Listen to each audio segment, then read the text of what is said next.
Maligayang pagdating sa E24 News English. Ako si Bianca Zanini. Uumpisahan natin ang balita sa kamakailang nakamamatay na teroristang pag-atake sa gitnang Israel. Isang tao ang napatay at hindi bababa sa 5 ang nasugatan sa pag-atake na naganap sa lugar ng Kohavia, Kaavia, hindi kalayuan mula sa Green Line.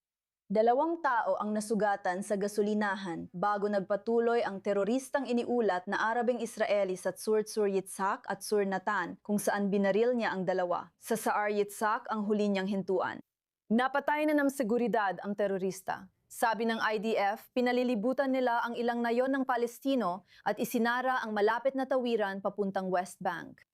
Pakinggan natin si punong ministro ng Israel, Benjamin Netanyahu. Lumalaban tayo sa terorismo sa lahat ng panig. Patuloy ang laban natin kontra terorismo sa lahat ng panig sa Judea at Samaria at sa Simline. Ang IDF, Shin Bet at pulisya ng Israel ay nakakapigil ng daan-daang pag-atake taon-taon, pero sa kasamaang palad, may ilan pa ring hindi napipigilan. Ngayong umaga, isang malupit na terorista ang lumabas, nakarating sa Kochav Yair at sa kasamaang palad ay nagawang, bago mapatay, paslangin ang isang mamamayang Israeli at makasugat ng iba pa. Pinupuri ko ang mga puwersa ng seguridad na agad na kumilos laban sa terorista.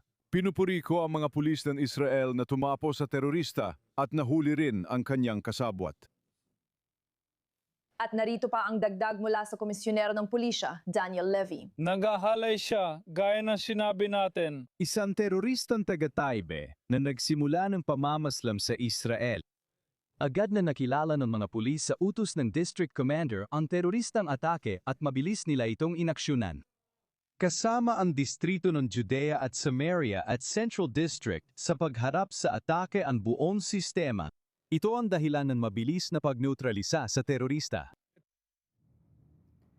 Ang insidente ay nagpagulat sa buong bansa at nagsalita rin ang ministro ng Pambansang Seguridad ng Israel, si Itamar Ben-Gvir. Pakikiramay sa pamilya ng bayani ng Israel na nasawi. Hindi pwedeng ibigay ang detalye, ngunit may papel siya, kumilos siya at napatay dito. Nagdarasal kami para sa kaligtasan ng mga nasugatan, kabilang ang coordinator ng mga serbisyo sa seguridad, isang bayani at lahat ng mga bayani na nakikipaglaban dito. Kabayanihan ang ipinakita ng mga pulis, determinadong napatay nila ang terorista. Ganyan ang gusto natin. Napatay ang isang terorista sa mismong pinangyarihan kung hindi man sa ilalim ng batas na nagpapataw ng parusang kamatayan sa mga terorista. Sa tingin ko maganda ang ginawa ng pulis at ito ang inaasahan natin sa kanila. Para sa pinakabagong balita, live tayong makikipag-ugnayan kay Joe Brown sa Kohav Yair. Joe, ikaw ay nasa mismong lugar ng unang insidente ng teroristang pag-atake. Sabihin mo sa amin ang iyong nalalaman at ano ang pinakabagong impormasyon na natatanggap natin. Ipapakita ko muna ang ruta ng terorista sa Kohav Yair. Lalabas ako sa frame. Tulad ng nakikita, may konting kaguluhan dito. Ito ang unang lugar kung saan niya smilaban ang mga sibilyang Israeli. May malaking grupo ng media dyan dahil narito ang leader ng Together Party, si Naftali Bennett. Kausap niya ang media para ibahagi ang saloobin niya sa pag-atake. Dito nagsimula ang lahat. Pagkatapos noon, umakyat ang terorista sa kalsadang ito at pumasok siya sa McDonald's doon at may isa pa siyang nasaktan. Nandun pa rin ang bakas ng dugo at ang kanyang punit na damit sa sahig ng McDonald's mismo. At hindi siya tumigil pagkatapos nun, dumaan siya sa highway dito, ang highway 5,533. Nakarating siya sa Tzur Yitzhak at nakasakit pa ng 2 pang tao papunta sa pasukan ng komunidad. Pagkatapos, nagtungo siya sa Tzur Natan. At habang papunta siya sa Tzur Natan, napatay niya ang isang tao at nasugatan ng isa pa. Ito ang unang nasawi mula sa isang teroristang pag-atake sa Israel ngayong 2026. Pagkatapos, tinangkang paputukan ng terorista ang isang pamayanan sa West Bank lampas sa Green Line. Tandaan ninyo na nasa hangganan tayo ng Israel at West Bank dito. Nagawa niyang paputukan ang mga gwardiya ng seguridad doon. Gumanti ng putok ang mga gwardiya ng seguridad at tumakas ang terorista sa lugar. Pagkatapos ay nagawang mapaligiran ng mga puwersa ng seguridad ang terorista at napatay siya. Ang alam naman natin tungkol sa umatake sa mayon ay isa siyang Arabeng Israeli mula sa Taibe. Nagawang magmaneho niya papunta rito gamit ang Israeli na plaka ng sasakyan. Siya ay residente ng Israel. At alam din natin na may isa pang tao sa Taibe na kakahuli lang dahil sa pagkakasangkot niya sa pag-atake. Hindi pa natin alam ang mga pangalan ng salarin. Hindi pa alam ang mga pangalan ng biktima. Pero ilang oras matapos ang pag-atake, matindi pa rin ang seguridad dito. Maraming pulis at sundalo ang nagpapatrolya. Nakita natin ang maraming military helicopters na lumilipad sa itaas para tiyaking walang ibang terorista. Una, may ulat na 2 ang sangkot, pero hindi pala totoo. Sabi ng hepe ng pulisya, iisa lang ang sangkot at napatay siya. Bago ito, nakapatay siya ng 1 at nakasugat ng 5. Sige, Joe Brown, maraming salamat sa detalyadong ulat na yan. Babalikan ka namin mamaya. Maraming salamat. Ngayon, pupunta tayo kay Dr. Yakov Seligman, trauma surgeon at combat medic ng United Hatzalah, na nasa lugar ng insidente at makakasama natin mula sa Tsur Yitzhak. Salamat sa pagsama. Pwede mo bang ilarawan kung ano ang nakita mo pagdating sa insidente? Salamat din sa pag-imbita sa akin. Sa kasamaang palad, sa ganitong sitwasyon pa tayo nag-uusap. Isa ako sa unang dumating sa insidente. And ang teroristang pag-atake sa gasolinahan at McDonald's, gaya ng nakita mo, sinundan namin ang kanyang madugong bakas. Parang humintol ang oras. Lahat ay abala sa araw-araw. Nagkakarga ng gasolina at kumakain sa McDonald's. At dumating lang itong nakakatakot na terorista at nagsimulang mamaril sa kanila gamit ang kanyang improvised na Carlo machine gun. Parang naiwan na lang ang lahat kung paano yan nadatnan. Yung mga sugatan sa sayag ay gumagapang, pilit na naghahanap ng ligtas na lugar at taguan. Gumaganti ng putok ang mga sibilyang armado para mapaatras o mapatigil ang terorista.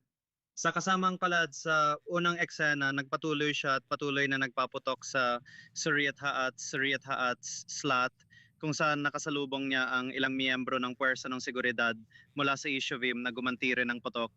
Tulad ng sinabi mo, may isa sa panig natin na sa kasamaang palad ay napatay, hindi pa inilalabas ang kanyang pangalan. Salamat sa Diyos, patay na ang terorista. Tulad ng sabi mo, inaalam namin kung may isa pang terorista at sinisigurong ligtas ang lahat sa Yishuvim. At ano ang pinakatumatak sa'yo sa eksena noong nangyari ang lahat? Pasensya na. Ano ang pinakatumatak sa'yo? Pag natulog ka mamaya, ano ang mananatili at matatandaan mo mula sa eksenang ito? Ito ba ang unang eksena? Yun ba kung saan ka nagpunta pagkatapos? Lahat ba ng nangyari? Kwento mo kung ano ang pinakatumatak sa'yo. Ang pinakatumatak sa akin, sa tingin ko, ay yung mga tao ay abala lang sa kanilang pang-araw-araw na buhay. Wala namang ginagawa, hindi nananakit ng kahit sino. Tapos, tinatay sila ng walang awa dahil lang sa pagiging kudyo nila. Ulit-ulit nating sinabi na hindi na maulit ito sa napakaraming henerasyon, pero ngayon na ang panahon. Ito ba ay isang bagay na nakita mo na dati? Nakapunta ka na ba sa lugar ng isang teroristang pag-atake na ganito sa buong buhay mo? Marami na talaga ako napuntahan. Nakapunta na ako sa mahigit 4 na ganong insidente, dito pa lang nung nakaraang taon. Ano ang pangunahing natutunan mo rito? Hanggat walang seguridad, hanggat may mga terorista sa paligid natin, kailangan nating laging mag-ingat at maging alerto. Nakakalungkot pero wala talagang paraan mapigilan ito kung kasama natin silang namumuhay at nagtatrabaho. Sige, Dr. Yakov Seligman, maraming salamat sa pagsama at pagbisita sa amin na yon. Kasama ko sa studio si Ariel Ozurand, Senior Middle East Correspondent ng I24 News, at si Yakov Levine, Security Analyst at host ng Ross Handler Report. Ariel, nabanggit niya ito, ang lokasyon. Kadalasan, ang mga insidente ng terorismo nitong mga nakaraang taon ay nangyayari sa West Bank. Ito ay lampas lang sa Green Line, sa loob ng Green Line. Ano ang sinasabi ng lugar o lokasyon tungkol sa insidenteng ito? Oo. Ito ay muling paalala na kulang ang Israel sa strategic depth, na marami sa mga komunidad nito ay nakapwesto malapit sa hangganan ng West Bank, kahit ilang kilometro lang ang layo. Hindi rin ito kalayuan mula sa, mula rin sa Taibe. Mula rin sa. Ang screen dito ay mapa ng ng mga bayan. Oo. Kaya sa particular na kasong ito, hindi talaga mahalaga ang lapit sa West Bank dahil ang umatake ay nagmula mismo sa loob ng teritoryo ng Israel. At ito ang pinakagusto ng Hamas. Habang ini-interview mo nun, nagsalita ang tagapagsalita ng militar ng Hamas na si Abu Ubaida, na siya na ang pangalawang Abu Ubaida dahil napatay na ang una. Pinupuri niya ang tinatawag nilang makabayaning pag-atake na ito. Ganito nila ito tinatawag. Sinasabing isinagawa ng isa sa mga mandirigma ng ating mga tao mula sa loob ng Israel. Ito ang mga para sa Hamas, pinakahinahanap na mga gumawa ng mga pag-ataking ito. Gusto nilang dumami ang pag-atake ng mga Arabeng Israeli para ipakitang hindi ligtas ang mga Israeli, hindi lang sa paligid ng kanilang mga hangganan, kundi pati sa loob ng mga ito. At saka mas pinapahirap nito para sa seguridad ng Israel na pigilan ang mga ganitong pag-atake pagdating sa pagkuha ng impormasyon. Hindi inako ng Hamas ang responsibilidad sa pag-atake. Kaya't pinaniniwala ang ito ay dahil walang mas tamang termino, ito ay isang lone wolf na atake, bagamat marami na rin ganito. Sa huli, malinaw na mas gusto ng Hamas na mga ordinaryong sibilyan ang magsagawa ng mga pag-atake kaysa sa sarili nilang miyembro. Pero para sa kanila, malaking tagumpay na ang pinag-uusapan ay isang Arabeng Israeli kahit 1, 5 o ilan pa ang napatay. Iyan ay pangalawa lang sa mas mahalaga sa paningin ng Hamas na nagagawa nila. Sa pamamagitan ng kanilang pag-uudyok sa kanilang panawagan sa opsyon, nagawa nilang mapasunod ang mga sibilyan mula mismo sa loob ng Israel. Para sa kanila, malaking tagumpay ito sa pag-atake. Sa Yaakov, marami tayong nakikitang tugon mula sa mga leader ng Israel. Mukhang medyo nabigla ang bansa. Kahit nasa kasama ang palad, ang mga pag-atake ng terorista o tangkang pag-atake ng terorista ay isang bagay na mas nakasanayan na ng Israel. Paano ito naiiba sa nakasanayan natin? Ang pangunahing pagkakaiba ay ang gumawa ng krimen ay isang Arabeng Israeli na bihira sa terorismo. Karamihan ng terorismo sa ating mga lungsod at bayan ay galing sa mga teroristang Palestino tulad ng Hamas, PIJ, lokal na grupo o individual na kumikilos ayon sa paniniwala nila. Ngayon, ang Shin Bet ay nagtatrabaho ng walang tigil upang pigilan at hadlangan ang mga plano ng terorismo na kadalasan ay konektado sa ISIS at minsan naman sa Hamas at PIJ sa mga pinakagilid ng lipunang Arabang Israeli. Palagi nilang binabalaan ito sa tuwing may ganitong pag-aresto at sinasabi nilang binabantayan nilang sitwasyon at patuloy na nag-aalala. Kaya tinan mo, sa isang banda, alam mo, mahalagang malaman na may 2 milyong Arabeng Israeli dito, mga mamamayan, at ang napakalaking karamihan sa kanila ay walang kinalaman sa terorismo. Ayaw nilang magkaroon ng kaugnayan sa terorismo. Dahil ang ilang kabataan sa komunidad ay na-expose sa jihadist indoctrination, lalo na online. At madalas, sa ganitong paraan, natutunton ang mga taong ito may panganib sa ganitong mga insidente. Ngayon, alam natin na gumamit siya ng Carlo submachine gun. Isa itong improvised na baril na ginagawa sa mga pagawaan sa West Bank. Madalas itong gamitin ng mga teroristang grupo sa Palestino. Kaya ang unang tanong ng Shin Bet ay kung sino ang nagsupply ng baril sa kanya. Bahagi ba siya ng teroristang grupo o mag-isa lang kumilos? Ito ang pinakamalaking tanong na sasagutin na yon. Sa palagay ko, habang nagpapatuloy ang investigasyon, makakakuha tayo ng higit pang sagot.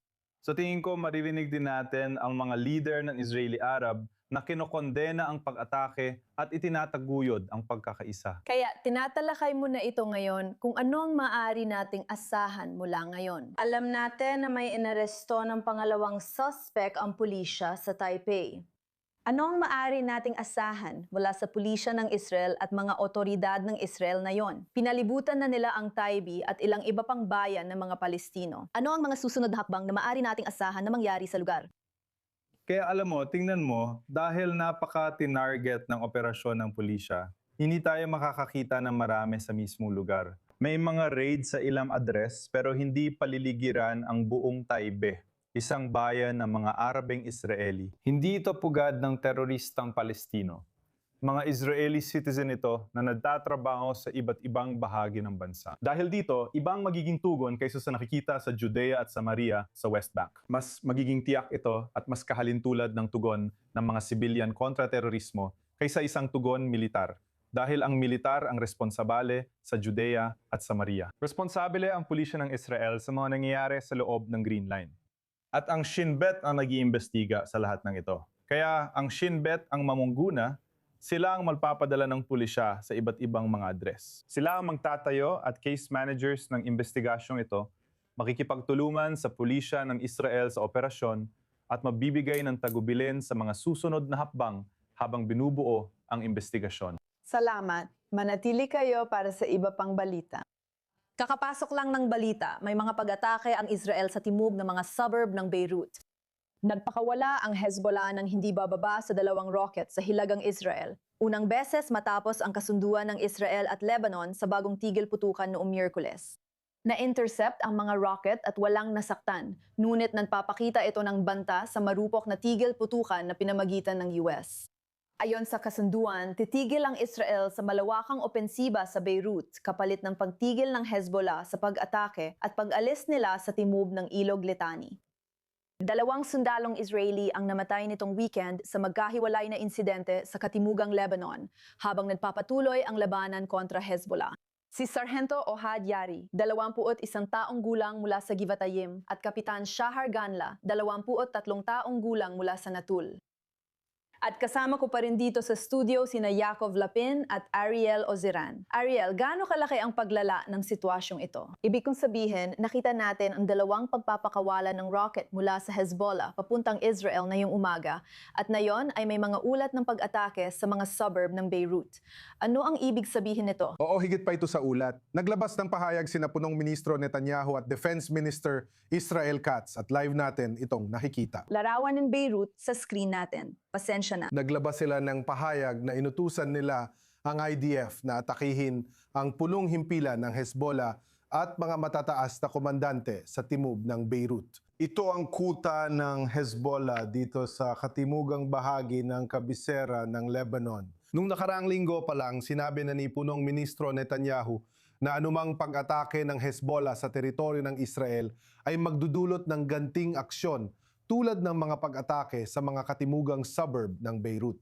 May ilang insidente na inatake ang teritoryo ng Israel, ngunit walang mga pag-atake sa Dahiya. Kaya yun ang nakikita natin ngayon. Sa wakas, masasabi ng ilan, o kahit papaano para sa mga residente ng Hilagang Israel, na nakikita nila na isinasagawa na ang banta na ito, na ang mga pag-atake sa Hilagang Israel ay ginagantihan ng mga pag-atake sa timog ng mga suburb ng Beirut. Ngayon, malamang na magdudulot ito ng ilang kaguluhan kaugnay ng napaka hindi matatag na proseso ng negosasyon sa pagitan ng Estados Unidos at Iran. Dahil ang dahilan kung bakit hindi umatake ang Israel sa Dahiya ay dahil hiniling ni Pangulong Trump na wag munang gawin ito ng Israel upang bigyang daan anyong ng pagkusad o pagkakataon ng pagkusad sa usapan sa Iran dahil hiningi ng Iran na ang anumang tigil putukan sa Estados Unidos ay dapat isama ang tigil putukan sa Lebanon. At kaya si Pangulong Trump, sa halip na isama ang buong timog buong Lebanon, nilimitahan niya iyon sa Beirut.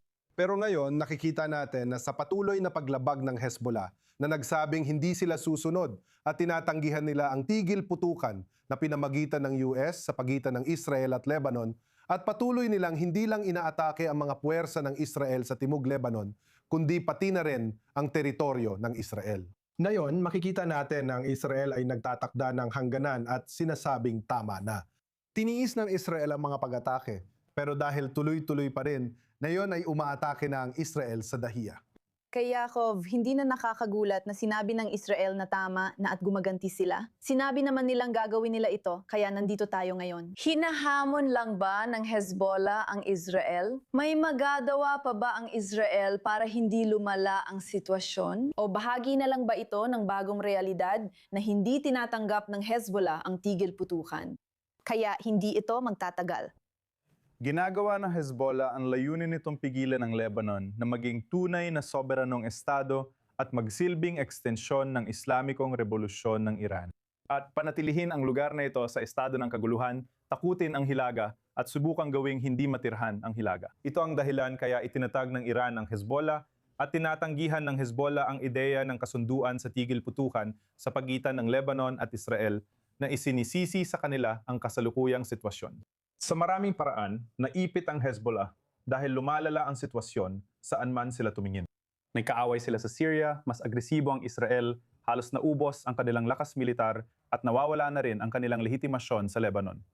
Lahat ng sulok, masama ang balita para sa kanila. Pero lumabas si Netanyahu at sinabing umaatras na ang Hezbollah. Sumasang-ayon ka ba? 100%. Ibig ko sabihin, nasusukat at nakikita ito kahit anong paraan mo tingnan sa dami ng kanilang lakas militar, sa kanilang pamunuan, sa kanilang kakayahan sa lupa at sa kakayahan nilang magsimula ng pagsalakay sa Israel. Lahat ng ito ay matinding na pinsala. At bilang resulta, sila ay nagwawala dahil nag-aalala sila na baka mawalan na sila ng saysay. Ginagawa nila ito ayon sa utos ng Iran para hadlangan ng anumang pagsisikap ng Israel at Lebanon na magkaroon ng magandang kinabukasan. Ito ang nakikita natin. Para sa akin, ang tanong ay kung makikialam na ba ang Iran na yon dahil nagbanta na sila. Sinabi nila na kung tatamaan ng Israel ang Daki-Dakya Beirut, makikialam sila. Sinubukan nilang manakot at magtakda ng mga tuntunin, pati gamitin ang negosasyon sa US para i-blackmail ang Israel na huwag gumanti sa mga pag-atake sa Hilaga. Ayon sa Israel, wala nang mga tuntunin at makikita ang resulta nito ngayon sa Dakya. Ngayon, tingin ko dapat nating bantayan mabuti ang Iran dahil kinukwestiyon na ngayon ang pahayag nilang makikialam at kailangan nilang magdesisyon ng malaki ngayon. Kaya ano ang inaasahan nating makita mula sa Iran? Inuuna ba nila ang sitwasyon sa Lebanon kasama ang Hezbollah kaysa sa kasunduan sa US? O ano ba ang nakikita natin dito? Tingnan mo, kailangan nilang manatiling kasama ang Hezbollah dahil sumali ang Hezbollah sa digmaan na ito dahil sa Iran upang ilihis ang atensyon ng Israel at pagkakaisa kaugnay ng pag-aalis kay kataas-taasang pinuno Ali Khamenei. Kaya hindi nila pwedeng iwan ang mga ito. Basta ipinapakita nila kahit sa publiko, hindi pa nila ito ginagawa. At bago pa ito, nung nakaraang linggo nang balak umatake ng Israel sa timog ng mga suburb ng Beirut. Naglabas ang IRGC ng babala ng paglikas sa mga residente ng Hilagang Israel na nagbababala na anumang pag-atake sa timog ng mga suburb ng Beirut ay gagantihan ng mga pag-atake sa Hilagang Israel. Kaya kung ganon, alam mo, yan ang sitwasyon na yon dahil sa banta na yon, yan ang inaasahan. Maisip ko na ang Israel na sa pag-aproba ng mga pag-atake sa Dahiya ay kinikilala na ito ay isang posibleng senaryo. Pero muli, nasa Iran na yon ang pasya. Kung tutuparin nila ang kanilang banta, malamang nagaganti ang Israel at paputukan ang Iran at lalo pang tataas ang tensyon. Kung umatras sila sa banta na yon at hindi umatake, hindi magsagawa ng pag-atake laban sa Israel. Maaring ito na ang yunang senyales na hindi nila lubos na ginagawa ng paraan iligtas ang Hezbollah. Hindi dito ibig sabihin na iniwan na nila yon. Pero sa ngayon, makikita sa kanilang tugon kung hanggang saan sila handang umabot para iligtas ang Hezbollah. Sige, at manatili tayo sa Iran at sa posibleng tigil putukan kasama ang US, habang ang labanan sa pagitan ng Estados Unidos at Iran ay umabot na sa ika-100 araw ngayon. Kakaunti pa rin ang palatandaan ng pagbaba ng tensyon. Ang mga bagong palitan ng putok sa at paligid ng gulpo ay patuloy na nagpapanatili ng tensyon sa reyon, kahit na nagpapatuloy ang mga diplomatikong pagsisikap sa likod ng mga eksena. Nag-uulat si Lynn Plackmeyer. 100 araw ng digmaan ng US at Iran, patuloy pa rin ang gantihan. Inanunsyo ng CENTCOM na napabagsak nila ang 2 Iranian drone nagbabanta sa kipot ng Hormuz.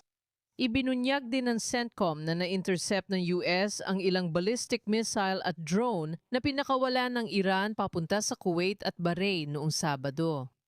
Nagpakawala ang Iran ng mga missile ilang oras matapos pabagsakin ng Amerika ang 4 pang Iranian one-way attack drone sa Strait of Hormuz. Matapos pabagsakin ng mga drone, inatake ng US ang mga military radar site ng Iran sa Guruk at sa Keshm Island. Iniulat ng Reuters na ililipat ng US ang mga ari-arian ng Iran sa mga bansa sa Gulpo para sa pagsasaayos ng mga pinsalang dulot ng Iran. Ayon sa source na pamilyar sa usapin, patuloy nagpapaputok ang Iran sa mga bansa sa Gulpo bilang tugon sa pag-atake ng US. Sa kabila nito, patuloy pa rin ang mga diplomatikong pagsisikap. Lumapag sa Tehran si kalihim ng interior ng Pakistan Mohsin Naqvi noong Sabado para makipagpulong sa mga opisyal ng Iran kabilang si kalihim ng ugnayang panlabas Abbas Araghchi. Ayon kay Naqvi, may dala siyang espesyal na liham mula sa hepe ng hukbong sandatahan at punong ministro ng kanyang bansa para kay Khamenei. Muling iginiit ni Trump ang kumpiyansa na matatapos na ang digmaan sa Iran at bababa ang presyo ng gasolina. Sa isang paraan o iba pa, tapos na ito. Matatapos na ito gamit ang isang piraso ng papel o matatapos sa mas mahirap na paraan bagamat masasabi mong mas madali pa nga ang paraang iyon. At kaya, sa kabila ng patuloy na diplomasya, pumapasok na ang sigalot sa 200 araw nito nang walang malino na paraan para mapababa ang tensyon. At Yaakov, itong sitwasyon sa pagitan ng US at Iran, parang isa na itong paligsahan ng tibay na yon. Sino ang unang bibigay? Sino ang hindi kumukurap ng matagal? Hanggang kailan ito magpapatuloy at ano ang dapat mangyari para magbago? Tingnan mo, sa palagay ko, una sa lahat, tingnan natin ito mula sa interes ng Israel. Maganda ito.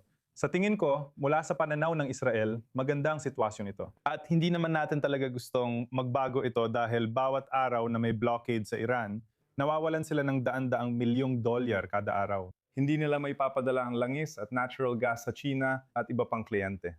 Ang kanilang ekonomiya na dati nang pinadapa, bago pa magsimula ang digmaan na ito, at lalo pang napinsala habang may digmaan, ay lalo pang nasasakal ngayon. Sa tingin ko, ang ganitong ekonomikong digmaan ay banta sa pag-iral ng rehimeng ito kung magpapatuloy. Kaya para sa akin, mula sa pananaw ng isang Israeli, sana magpatuloy pa ito ng matagal. At sana nga ay magpatuloy pa ito. Sige, Yaakov Lachman at Ariel Ozeran, maraming salamat sa inyong dalawa sa pagsama sa akin. Iyan lang muna sa ngayon, pero huwag kayong aalis. Babalik kami agad para sa mas marami pang balita at pagsusuri mula sa rehiyon. Makikita ninyo ang aming schedule sa inyong screen kasama ng iba pang bahagi ng ating programa ngayong araw. Tutok lang para sa iba pang balita. Ako si Bianca Zanini. Maraming salamat sa panonood.